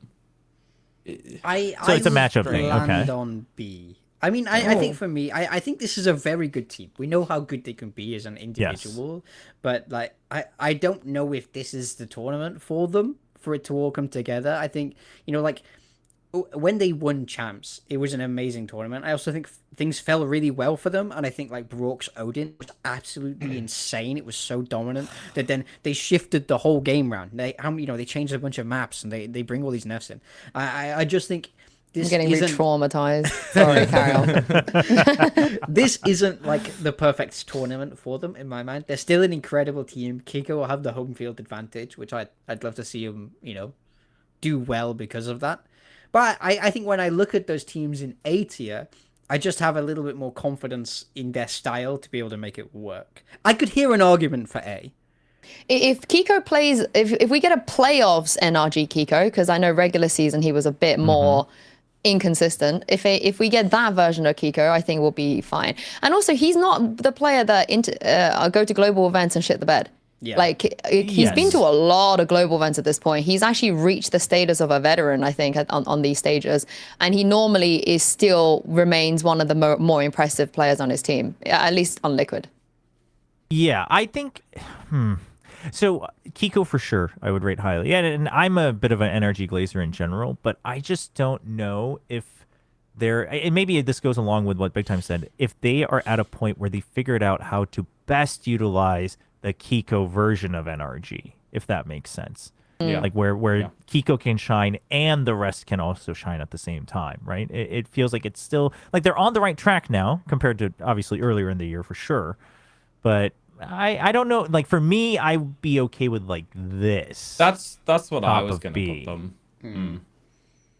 Like, I think Yinsu, are you willing to yield? It's because like they're not playing a lot of double duelists. They're only playing double duelists on a couple maps, and I feel like when I look upwards and I see the power of double, I think global is an exception as well. But I could hear an argument for swapping global and NRG, to be honest. But when I look upwards and I look at the kind of double duelist and how well they fit the meta, I can see it. NRG, it's not as natural, and that's what lowers it for me.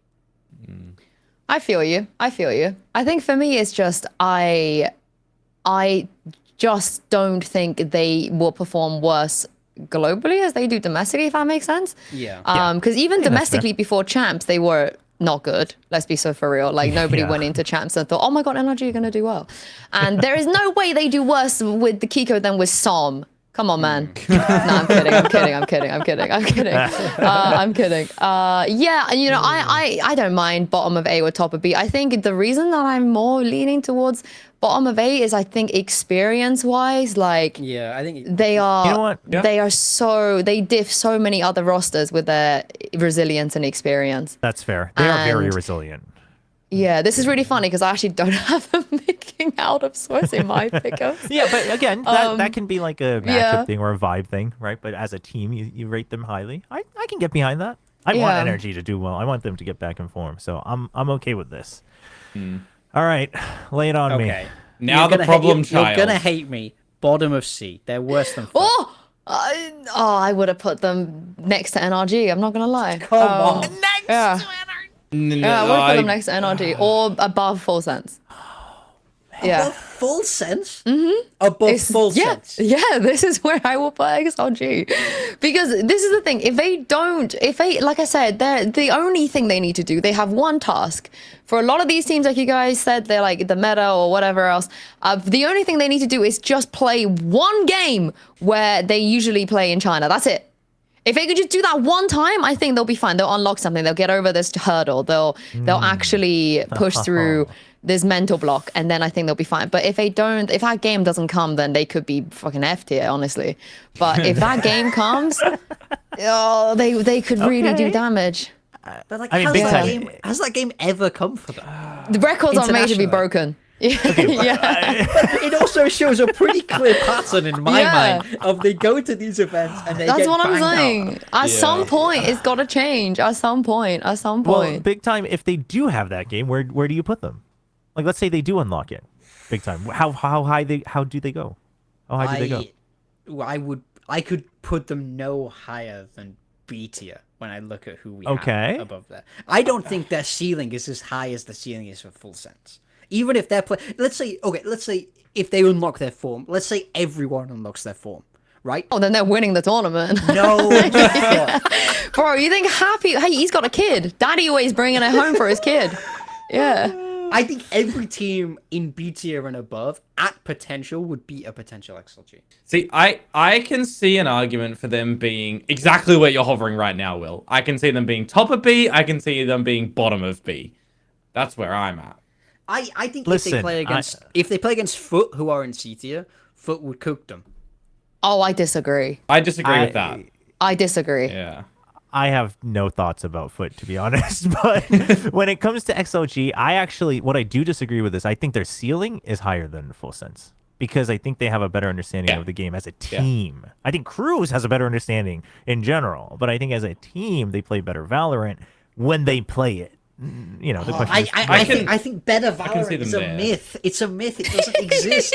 The best Valorant is whatever gets you 13 rounds, and Full Sense are very good at getting 13 rounds. I'm down to concede, but I'm down to concede a B tier. I definitely wouldn't. I don't think I can put them C. I really just cannot. No, I don't think they're C. Yeah. yeah, I'm fine with this. Given how this tier list has gone, I'm fine with them being in B tier. Even though you had them last. He had them below Well, I've DRG. kind of given up, but also we only have 2 or 3 other teams that I didn't necessarily have them much higher. So, what about right here? Yeah, better than Heretics? I mean, I don't feel good about that. I don't feel good about that. It's strange because it's like Listen, I can see them below Heretics. I listen, can see them above Full Sense. we got Yinsu here. The whole purpose Actually- is to get people on board to VCT CN. No, you can get put them on the below line. Heretics because they scrimmed each other yesterday and Heretics won. So, yeah. I'm not. The only reason I'm leaking this is because Kosh said this like in my chat in front of many, many, many people. So, you know, he said that. Nice. So, you know, it's not a leak. It's Okay. Kosh Mara's fault. Yeah. All right. I forgot how Well, stressful tier lists are, man. they're great. I mean, it's They're not stressful terrible. if you just put everybody S, A, and B like I do. That's true. Yeah, That's true. it's really Yeah. chill. Yeah. All right. I mean, listen, a little bit of hype, but otherwise, I'm okay with it. I'm okay with it. A little bit top heavy, and you know, it's the best teams that we have, so cool. All right. Well, there you go. There's our tier list. Obviously, if you are listening, we'll just run through it real quick. If you're a listener, in S tier, we have PaperX, G2, EDG. Then in A tier, we have Vitality, Leviathan, GE, and NRG. In B tier, we have Full Sense, Heretics, XLG. C tier, Foot, and then the legendary Nathan D will be leading DRG to who knows what meta, but we will absolutely have fun watching. And so that is our Masters London tier list. Let us know in the comments what you think about this collective tier list. And that brings us time to wrap up our overall podcast here today. Now, normally we do personal picks, but since this is Masters London, let's do hot takes. Let's do one hot take each for Masters London. Who wants to go first? If you all need a little bit of time, I got one. I got a spicy Go, one. go, go. Go Shoot. for it. GE's winning Masters London. Boom. I believed in them since the off season. They've been growing. It's been a little bit slower than I would have liked, but they're getting there. And I think they learned a hard lesson in Ho Chi Minh. And if you know Frost, you know he's not letting them get away with it. He was freaking giving them VOD review in the press conference. They're prepping, and I think they're gonna be on fire. You know, I said on my stream that if GE wins London, I will streak. Like on the stage. Okay, I hold will on. get butt ass naked and I will get on that stage and I will crash the winners Patman's MVP award. You know, I'm gonna be crashing that. Yeah, and then Hector seems to apparently is trying extra hard now, knowing that what was on the stake. So You gotta hate watch. You gotta hate watch. Strong. yeah, I really hope. I mean, the reason I say that is because it's Paper X and G2's time again, Yeah. but it is one of their time, right? On like that's the Lucas warm take. That's the opposite of a hot take. Yeah, yeah. Okay, that's fair. All right, who's got one? Give me something spicy. I feel like the only things I've been saying are hot takes. Well, actually, yeah. I mean, Yinsu's faith in VCT China seems to be pretty. I mean, you said EDG you're gonna win the whole thing, right? Is that still? Yeah, I guess my hot take would be like maybe ZMJJKK won't MVP, but he will. He will MVP. means Autumn's they gonna will have lift another won. trophy. Yeah. But that, in my mind, that's not a hot take though. Like Really? I think I'm it's a- so Oh delusional. no, that's scorching. I'm that delusional into thinking that that's reasonable. I mean, I'm down with it. I'm down with it. Listen, I can not give you a only better is he hot the- take. You guys go. I can think of a Okay. better one. I'm trying to Komodo, think give me now one. for a Nah, one. just give me I some mean, top of your head. all 3 Pacific teams make top 4. Okay. All three. That's actually Yeah. pretty spicy. Yeah. Okay. Wow. 3 out of 4 is. I don't That's think a that's hot ever take. been. That's done, hot, right? I have Yeah. GE and Full Sense making it out of groups. Sure. yeah. And then Alongside they go through. Vitality and Lev, but let's send them all the way. All right. Yeah. 3 out of 4 teams. I think the only one that really springs to mind for me is that I think Vitality will be in the final. I see them Okay. going. I think that I see them hitting form and finding their way in the final. I see them I see a world where they go up 2-0 in the final and then choke. I can't picture who's on the other side. It's probably Paper Rex. Poor Kron. I'm sort Not of again. seeing it, yeah. Not again. But I can see them in the final. Absolutely. I think they're Okay. a good enough team. Actually, That's Over spicy G2. Over G2, I think so. I think they can. Ooh. a huge it's hot. even hot take would be like if Paper X and G2 both don't make grand finals. Yeah, but that's like Yeah. that's like a doomer post rather than a hot take. Yeah. like I feel like that'd be kind of hard. Yeah. Hot Okay. take. All of our time is slipping away and we'll die slowly. It's like, Wow. okay, well, yeah, it's not fun. Yinsu, what's your even? I'm trying to spicier think what take? the hottest take I can give is. I mean, Oh my there is gosh. what I say that EDG make a final without dropping a map, but it's EDG, so they will always lose map 1. So they'll probably make a Okay. final by never 2-0ing anyone. That's my hot take. They're gonna make the Actually, final okay. without 2-0ing anyone. Yeah. All right. They're gonna drop a map every series, but they will think still that'd make a be- final I and mean, that'd win. be so fun to watch. Like just banger full 3 Yeah. mappers from Yeah. EDG all the way. That'd be Yeah, fun to watch. banger 3 mappers, all Okay. 5 maps in a grand All 5 final as maps, well. yeah. Yeah. I'm down with it. Okay, well, there you go. There are our hot takes. Let us know who had the absolute scorching, spiciest take out of the 4 of us going to Masters London. Obviously, the tournament's going to be starting this coming weekend, so I hope you're all well adjusted if you live in other time zones. And if you're in EMEA, congratulations. You can enjoy the show. And before we sign off, first of all, Yinsu, thank you so much for joining us and spending time. Any last words, final words? Where can people find you? Thank you for having me. You can find me on Twitch these days. Yeah, come watch the VCT CN watch parties. Komodo's there. He swings by. There you Yeah, go. you see him in chat. There you go. I do. Komodo, we can find you in Yinsu's chat during VCT. If I'm not there, I'm on my own stream. There you go. All right. Awesome. And then BigTime. Are you going to be like around at Masters London? Will I'm people be there able for a to- couple of days. Yeah, Okay. I'm gonna head down and try and watch some of the Valorant. So you might see me around the venue. Yeah. Potentially. Yeah, you find say hi, you BigTime do. and ask him about Foot's draft that day and how it's going to be going. Yeah, I'm definitely gonna be there for the Foot Leviathan game. Oh, Okay. really? So I had to go down for that one. That one's Oh, that's good. That one's too good to not see. So if you see me there, say hi. Awesome. Well, all right. Well, thank you so much, everybody, for joining. Once again, big shout out to Yinsu for coming on and also sharing a lot of the thoughts and knowledge about VCT CN. For everyone listening, don't forget, if you're watching on YouTube, we're also on Spotify, so you can listen there. And of course, if you're just new dropping by, make sure to follow us on YouTube. All of our channels will be linked as well, so make sure to check out all of the content. Thank you so much, and we will see you next week. Have a good one.